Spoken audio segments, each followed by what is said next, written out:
Welcome to the Breakneck Podcast. And as always, I'm joined by Matt Pashensky. And this week we have an old buddy of mine, delighted to reconnect with him. We have Aaron Schwartz, who's, Aaron, why don't you introduce yourself and your current role? Ian, it's great to see you again. Matt, great to meet you. I'm Aaron, one of the co-founders of Orita.ai. We do AI customer segments for a bunch of companies, basically help them figure out who wants to hear from them and who doesn't.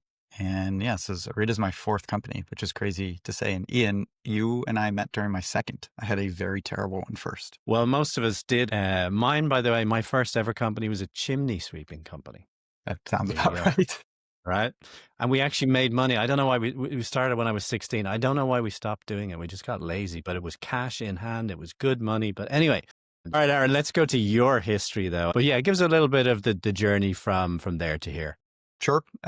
So consulting MBA, which is where you and I met at Berkeley. And then, it was in a founders group right after school. Yeah, co-founders, I started a company during school. It was a sustainability business. Awesome idea for MBA, zero technical people. We did nothing. But it was, I learned a lot from that process, and then co-founded a company called Modify, which was a watch brand that turned into an influencer marketplace and print on demand. We actually, I think about that business all the time. It ended up being about 7.5 years of my life full time, 2 years kind of on ice. We sold it.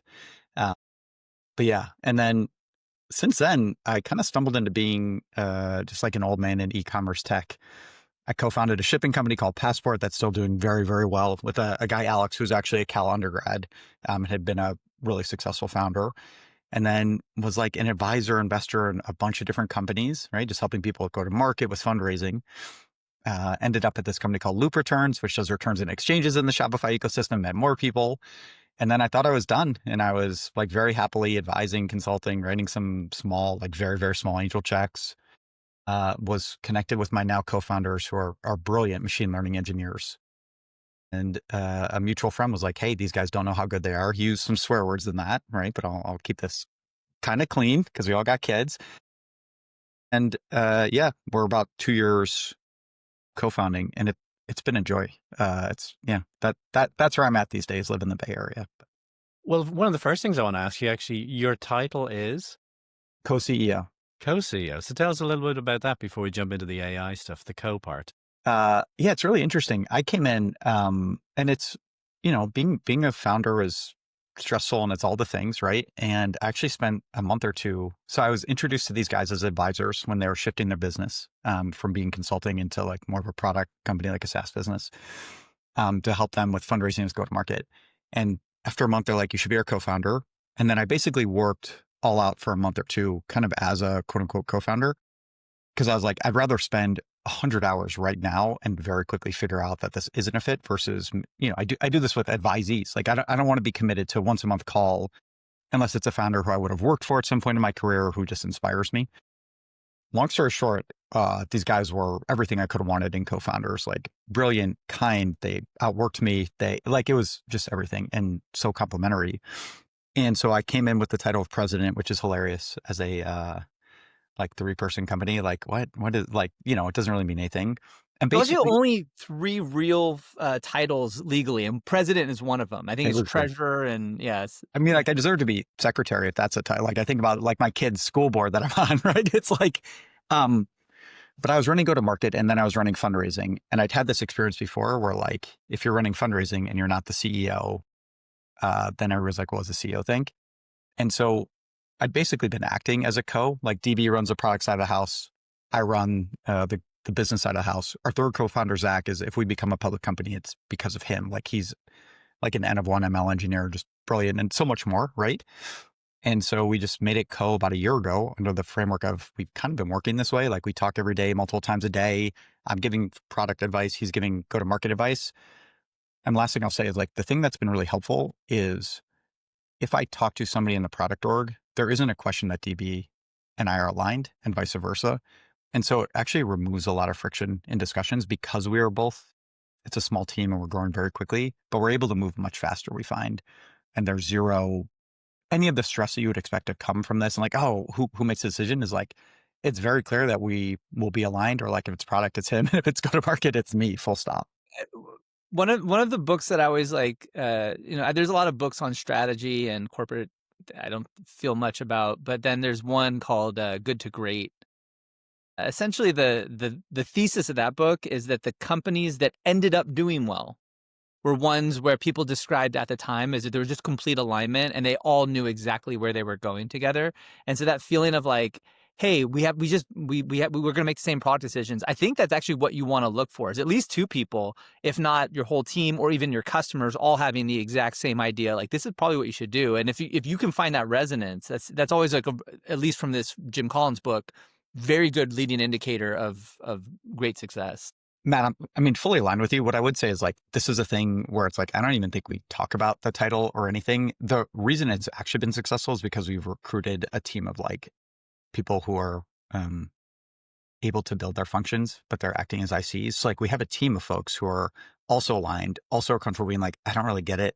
Or like, hey, I think we're getting mixed messages, not from DB&I, from anywhere, from the market plus what we're doing. And so we have a team that is kind of driving towards clarity and then is default accountable to go drive results. And so I think it's much more that piece that has made us be able to grow at the rate that we have. Excellent. Yeah. I think we've all been in those orgs where you're like, oh my God, this is, you mentioned so many, I won't mention them by name, but a place that I worked in previously, and it was kind of the highest functioning organization I've ever worked in, particularly at the executive level. And you're like, you just got to be on your toes. You got to work hard. People are at work. They're like, it's bang, bang, bang. And the difference between having that and not is just enormous. So hard to create. That said, let's talk a little bit more about kind of Orita and give us kind of the big picture on it. Yeah, we've definitely shifted in the last couple of years. The original conceit of the company was people are wasting marketing budget, marketing sends. Forget the dollars. Just if I send Ian too many emails and Ian unsubscribes, that's opportunity cost. If I have the best product, we right now serve e-commerce brands, but this is true if you're like United Airlines or Chime or like, it doesn't matter. Anybody who's sending a message to a consumer or even like to a B2B sales conversation, you don't want to waste the message. And so the first thing we did, and again, I did nothing, right? Like, I was a go-to-market side, but the first thing Zach and DB built was this algorithm that was effectively a ranking algorithm, like 1 to 100, where are your customers, and kind of what's the boundary of where it's actually worth it for you to send a message or not. And the interesting thing and the hard thing to explain to people, or like for people to get immediately, is like, you might have somebody who's going to purchase or to engage, subscribe to your newsletter, right? Whatever your like objective function is that you want to happen, the action you want them to take. But it's not because the email was sent. And so if Ian is going to buy a product, I would actually advise a company not to send Ian an email, because Ian is already on that journey, and sending the email is actually taking risk because he might unsubscribe and then you miss educating him on the product in the future, whatever it is. And so the first thing was like 50% of your marketing is wasted, which 50%, cool, we're going to remove that. You'll get the same revenue. The thing that happened very quickly, right? Same revenue for less. The thing that happened very quickly is like, when you send fewer messages and you get the quote unquote same revenue, you actually start making more revenue for two reasons. One is like, you've stopped unsubscribers. So you have a stronger list for in a week and a month and a quarter, whenever you get to talk to the person when they want to hear from you. But the second thing is, turns out Gmail, Yahoo, Hotmail, they're very smart and they know who's a spammer and who's not. And sending fewer messages, but getting the same clicks means your click rate goes up, means you look better to Gmail, means you land in the inbox. So now Matt, who maybe really wanted to hear from you and wasn't because it was in his spam, now gets to see the message. So where the business is today is just like, we are a growth engine for a lot of companies. We're not helping them acquire new customers. We eventually can do that. We're not helping them with content or creative. We partner closely with so many agencies and with like Klaviyo, who's like our biggest partner, or Postpilot on direct mail. So like, we partner, we are the ranking algorithm company, but we're the ones who tell you when does somebody actually want to hear from you or not. And then brands are just making a bunch more money from that channel. I can go further, but let me stop there because No, I think that's a really good jumping off point for our little hobby horse, which is clearly when you talk about spam is undergoing enormous change right now. And I get, as a Google user and as a spam recipient, it's incredible what they're sending me. They're like, "Hey Matt, I noticed at your daughter's birthday, it was a unicorn thing." It's not quite that bad, but like, they're going into like, who are my investors? They're looking up, and it's all of this is done being automatic. And then Google also knows that it's spam, and so they send me it like in a slightly different format. I'm like, spam, spam, spam. How is the game? I'm just giving my perspective that it's like drastically different than a year ago, even. Spam is trying to trick you, right? I would say like that's hyper personalization, which to you feels like spam. But like if they have an unsubscribe button and they let you opt out, do you know what I mean? And like you have the click the spam button at your disposal. I will say that I know how painful it is for a company if a single person clicks spam, right? Like that will start immediately downranking. And so I was counting the other day. I think I got like 25 inbounds the other day where I write back remove. And if they're right back again, then I click spam.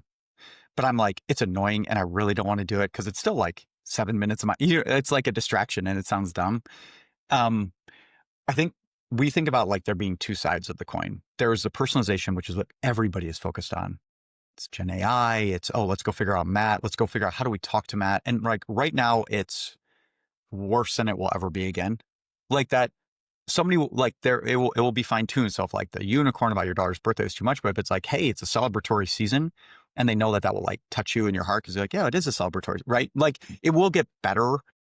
The world that we think about is like, because there is more content than ever through more channels than ever, right? Like TikTok shops didn't exist a couple years ago. WhatsApp as a messaging, at least in the US for a business B2B messaging didn't exist a couple years ago. Mm-hmm. There is more coming. The question is like, how do you break through the noise? Everybody's thinking about this as a like content and as a like empathy to Matt. And we think about it like, just wait till Matt gives you a signal that he's ready to listen. And like, that is the problem set that we are focused on. You're also not doing, it sounds like cold outreach. It sounds like, well, it is. It's on a list. They have subscribed at some point. So there is a relationship there. And it's a matter of, can you engage at the right time? Yeah, I think that's right. We're early stage. And so I reserve the right to change how we frame it. But in my mind, and this is not probably as like clean it could be as it could be, but I reflect back to running a brand. So on the B2C side, and then I reflect back to running go-to-market for like a big tech company. So the B2B side.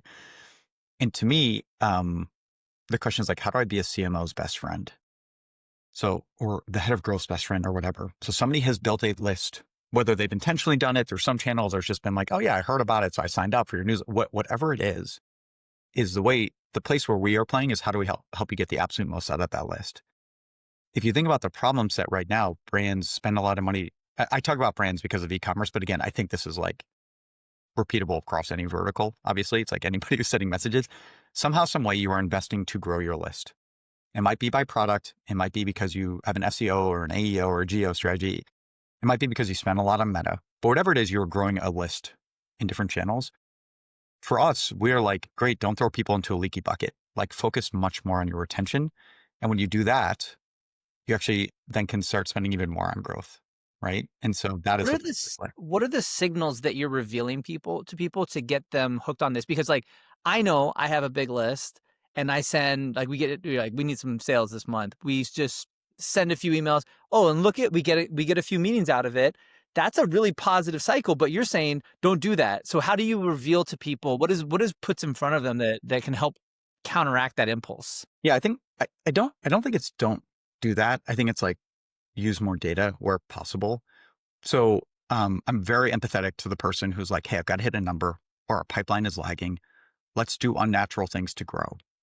The problem is if you do unnatural things to grow around the year, then you start burning out your list.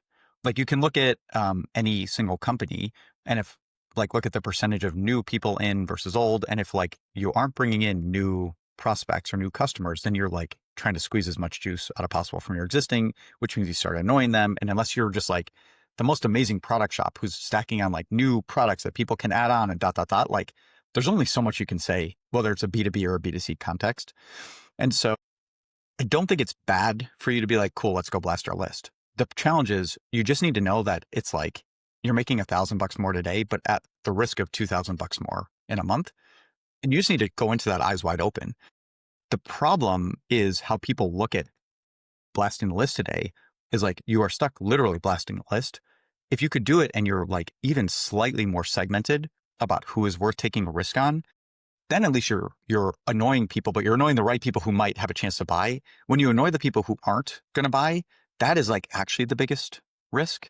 Yeah, like just you talked about like I know half of my advertising works. I just don't know which half. It's like I know I should be I should be contacting half my list. I just don't know which half. It's like Matt, there's a I love saying that. The challenge is like, I think this is where like my gray hair shows and I'm an old, because like when I talk to like the CMO or the CEO or the VP of growth or whatever, like 9 times out of 10, they get that. When I talk to like, the person who was me 20 years ago, they have no idea what I'm talking about. They're like, no, but this is what the platform says is I should email these people. And I'm like, well, the platform's not looking at a propensity to buy because an email is sent. They're looking at a propensity to buy. And like, it's a different model.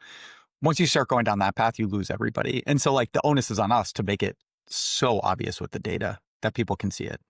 That's actually what is your pricing like? Because AI is, I think, affecting the types of opportunities people have, and the machine learning obviously is a core part of your platform. What about pricing? How has that changed, for instance, by having you more aligned? Like what is that alignment, and how does pricing come as a part of it? Pricing is bad. I like to call it the least. For who? For you or the customer? Let's raise your hands if you have the least worth issues. pricing. What we started doing is we price based on a brand's list size. The problem with pricing on a list size is like if you have a 1% conversion rate and Ian has a 3% conversion rate, or your AOV is $50 and his is $350, or you send 4,000 emails a week and he sends 1 email a week, the outcomes that we can drive, you've cleaned your list before, you've been a worse sender historically, he's been a better sender. Like the impact we can drive is different. The problem is the minute you start going into like, hey, we're going to do a rev share on incremental revenue, you then start talking about incremental revenue to a person who is like, we will do it extremely honestly. We'll show you all the data.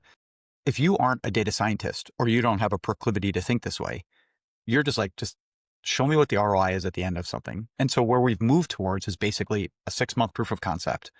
We will do month to month for anybody. Like we stand by our product to like not go too in depth, but like if you are a brand that has been over emailing and been annoying your list for a year, Gmail has downranked you, your revenue is lower.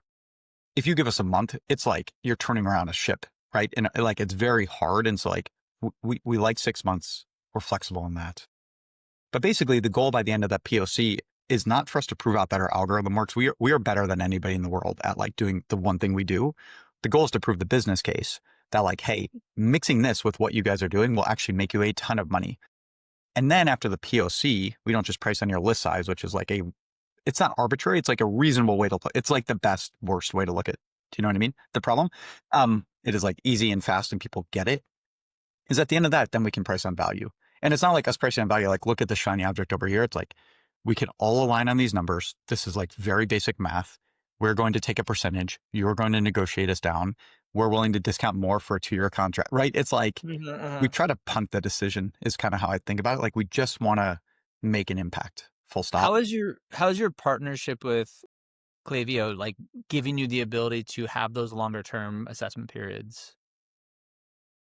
Yeah, it's a great question. So our partnership with Klaviyo is awesome. I've like built multiple companies thinking about partnerships as like the core of it. I think a lot of people are like, oh, we're going to partner with these guys and then eventually we're going to usurp them and we're going to move up the stack. I go the other way, which is like, I advise companies this way where it's possible is like, I want Orita to be the one company in the ecosystem that everybody likes existing. Brands who use Klaviyo use Orita, they get a higher ROI on Klaviyo.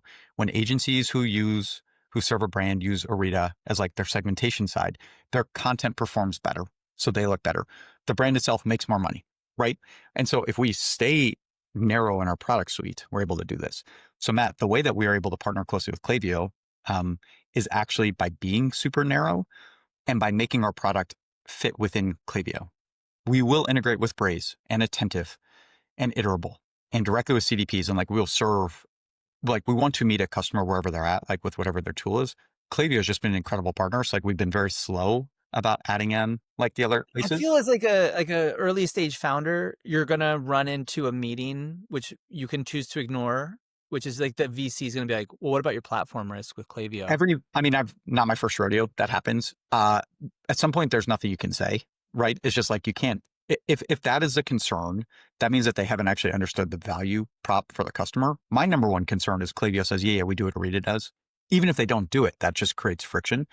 But the way that I think about this is like, if we make them better and we educate their team cares about brands first. Their team is now literally bringing us in leads as it should be. We need to earn that. We don't deserve anything. Like we need to educate and show case study after case study after case study and just make it be the default choice. I used to think about this on e-commerce. Like if Ian had a friend, his friend super cool friend, Matt, who's starting a brand. You'd be like, hey, Aaron, you've been in e-commerce. What would you do? I'd be like, oh, well, you use Shopify, use Klaviyo, you use Gorgeous for ticketing, you use Loop for returns. I want Orita to be on that list for people. And like, that's like the big long-term thrust. It's hard to do, but that's how we think about it.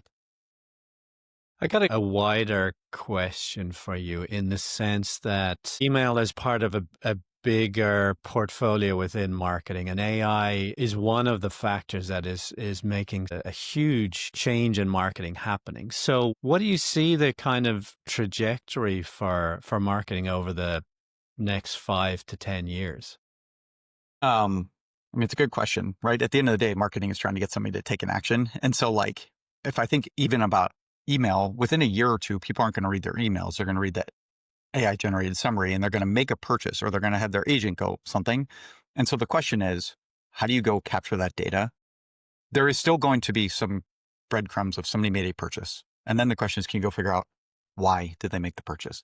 And then if you build the data set in the right way, you can see billions and billions and billions of purchases. You can figure out like, you don't have to put your thumb on the scale and you don't have to be like, oh, well, I think WhatsApp is actually, we should weight that at 12% or something.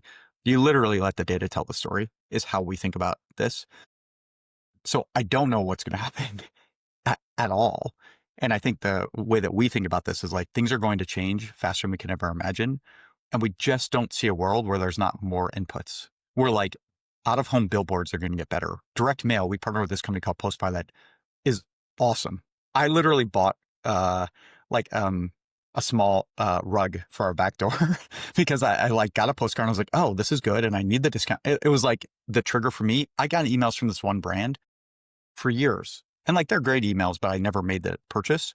And so I think the like place where marketing is going is just a deeper and deeper and deeper understanding of your consumer or your buyer. Again, I think whatever it is. Change itself is a great point to like talk about, which is like, well, if all the things that you're doing right now, it's a competition between a data-driven, machine learning-driven approach or things you've done the last 20 years. Like the competition of what you've done the last 20 years is going to be less and less viable with how quickly things are changing, right? So, but what I would say is like direct mail used to be dead and now it's back.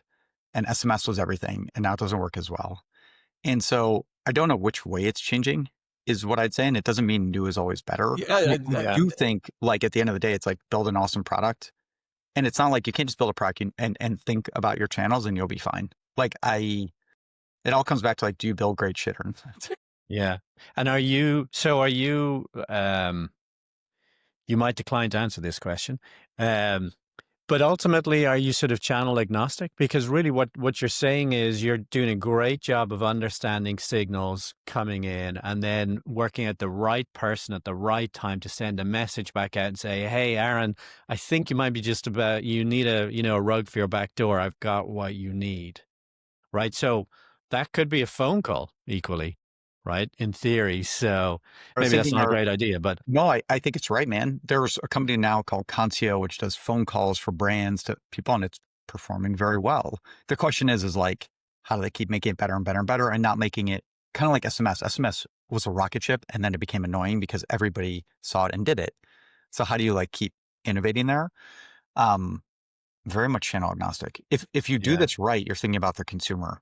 And again, consumer, whatever it is, right? But you're thinking about the buyer. You're not thinking about when do you want to send a message. You're thinking about when is he in listening. And like that's the problem to solve.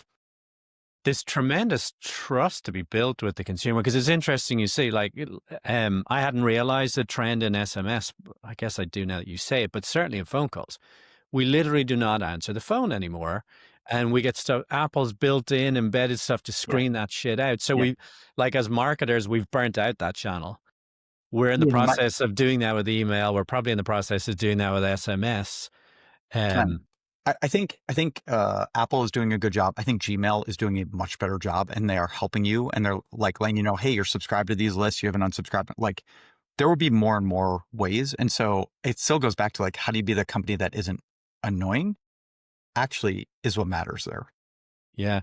And this is a way out there, maybe it's a silly idea, but I used to work for a company called Dolby, the surround sound guys, and they've really, really interesting business model. but they're essentially a really low-level technology within. They used to be. They do more than that now, but they're within devices, right?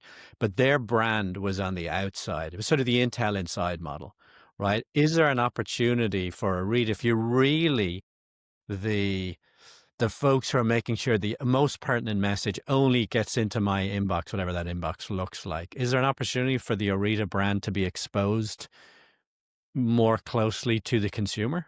Or is that just way out there? Because if you are building that trust, Yeah, that's valuable. I think the answer is we want to build as if that was happening without, we're not building a consumer app and saying like, oh, get Arita on your phone or bring Arita and something and like it will do routing, right? Like 15 years ago, I thought the best business idea in the world was the universal inbox, which then like you get to message me through whatever channel is best for you and I get to read it through whatever channel is best for me. Like I was so convinced, I called it like N2 network square. Like I literally have the shittiest business plan you've ever seen around this from like during B school. Cause I was like, oh, I hate getting Facebook messages, but I like sending email or I like walk and talks. So I could, Ian sends it through this, Matt sends it through this. I get it in the channel I want. Yeah, I don't know, man. I know I keep saying the same thing over and over and over, but it's just like, if you're just the most empathetic company and you build products that people want, like for all intents and purposes, just like it will take care of itself. Yeah, well, I mean, I like that perspective. Build as if you're trying to engender that level of trust with the Yeah. consumer at the end point, and whether that shows up as a brand or Yeah, whatever, it doesn't make any ultimately, difference. that's what Apple and Google and all the gatekeepers are trying to accomplish is just only let in good stuff. And so, Yeah. just try to be good I mean, versus like ignoring that value all entirely and being clever. 100%. The previous company, right? Passport Shipping. The idea was if you are a consumer, you will check out at a higher frequency because you're using Passport and not DHL, which means God forbid something goes wrong, you have better customer service, you have better visibility, better tracking. And so like it will actually increase conversion rate. In Spirit, we want it to be exactly the same thing, which is like a consumer who knows a brand is using Arita is happier, even if we aren't actually building that and we're not doing consumer marketing or anything. They should. We're getting a better experience. Awesome. Well, we need to be concise, but we have one more question for you, which is our normal end of podcast question, which is, what are some things that you've seen lately that you're paying attention to with AI or I mean, we can make it a slightly broader net, but like every week there's 4 or 5 giant announcements. What are the things that you have been really keyed on? I think, well, I mean, it's absolutely fascinating. I'm a history major in MBA. My wife is like EECS undergrad and like has been at Meta and and is like brilliant. And so like she and I are seeing everything happen in very, very different ways, which is cool because I'm like, I'm so not smart relative to you to see what's going on. The things that have changed for me, when we entered 2025, I was certain we had to raise a Series A and we had to hire a bunch of people. We are a smaller team than we were at the beginning of the year. We did not end up raising. We are going to 4 or 5x this year with a smaller team. And it's not, we're using AI in a way it's just like, we are very specific about what are the use cases, like what are the things that matter. And then it's where do we get leverage? It's not, okay, let's go use AI to something. I am very much watching the ecosystem happen. And the thing that I see over and over, which feels very reminiscent of previous times in my career, is like, focus on the job to be done and then figure out what is the best path to get it done. And for a lot of things, like leveraging AI will speed you up or will be an accelerant, but not for everything. And to be a company that is choosing an AI solution because you want an AI solution, you're just making the wrong mistake. It's just the wrong choice.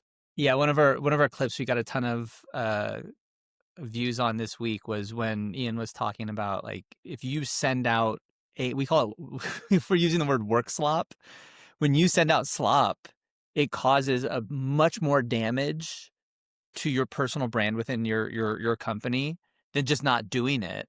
And I think that actually I bring that up because of the close tie to what you're saying, which is like not sending something sloppy is better than just sending this deluge of nonsense. Yeah. So Matt, how about you? Anything interesting for the week?